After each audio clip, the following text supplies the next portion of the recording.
I'm Danielle Davis from LIT 140. I just wanted to briefly introduce my literature activity and then I'll go into more detail. So first of all, I am basing this activity off of this book, Extra Yarn by Mac Barnett, and I'll first be going over some of the materials that you'll need and then also the process of the activity, and during the process you'll probably see some clips or pictures of me performing the activity for a first grade class. And then after that, I'll talk about some different applications for the themes or messages in the book. My literary exercise will help young readers understand what skills they have to offer others and to offer the world, while also helping them consider the magical gift of generosity and sharing. So it's based off of Extra Yarn, like I already mentioned. And this is one of the materials that you'll need.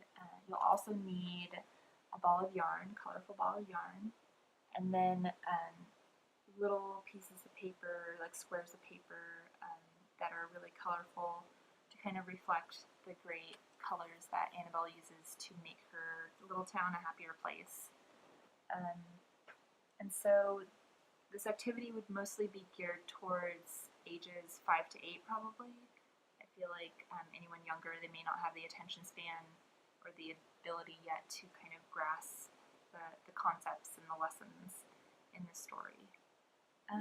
So you would start out by prepping materials, specifically those little tiny cards. You may need to cut them, and then also you'll be writing messages such as, I am really good at writing, I am a wonderful painter, I draw great pictures, I have the amazing ability to invent things. So you have the kids sit in a circle, you read the story, you track the story and the events of the story as it goes along. After finishing the book, you would then discuss the moral of the story and the lessons learned, and if the kids are having trouble, you can use Socratic questioning to kind of provide choice and contrast or help them think about what Annabelle's intentions were. Like, you could say, what do you think Annabelle meant to do by making sweaters for the entire village and every single house? Or did Annabelle keep her skill of knitting all to herself, or did she share it with others? Why? You know, that sort of thing. And then you could have higher order thinking questions, which brings in the metacognition to kind of prep and ease into the actual physical activity. So you may say things like, what can each one of you do really well? And what can you do for others when you have good intentions? So you're going to distribute the colorful cards to the kids, so just depending on who does what or who identifies with what. And if more kids identify with being great writers, then you can have them sit next to each other, or you can make more than one card to pass out to both of them. That way they have ownership.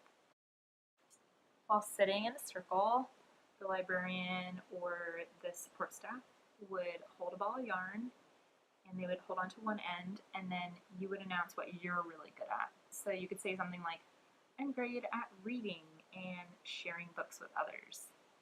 And then you could say how that helps people. So you would then mention, say,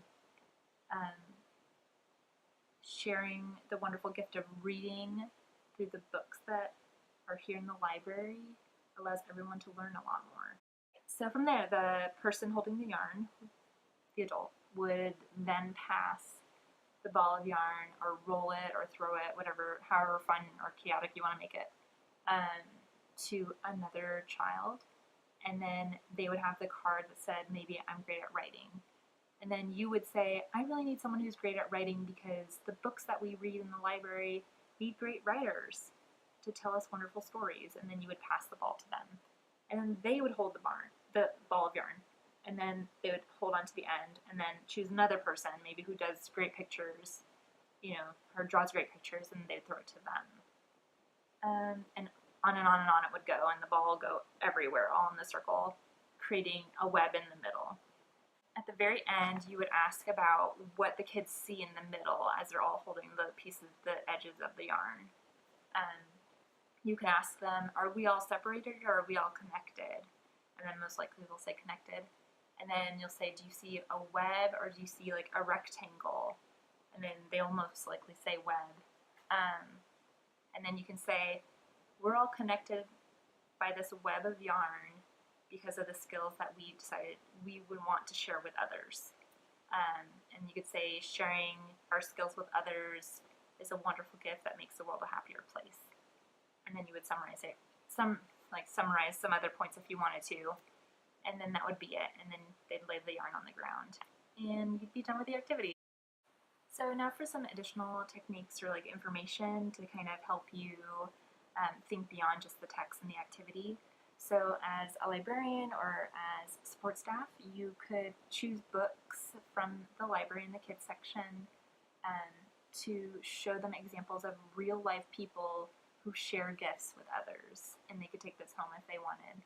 That way they can get kind of a bigger contextual example of, hey, people really do this. It's not just Annabelle in a fictional story. And then from there too, you could also give examples of something I love, yarn bombing. And that's when people knit or crochet and actually cover objects in everyday life with beautiful yarn displays. You could also bring in knitted objects and things that like maybe even a knitted square, that way kids can touch and feel it and pass it around. That way it makes it a little bit more concrete. And yeah, so those are my ideas, and thanks so much for sharing this time with me, and I hope it wasn't boring.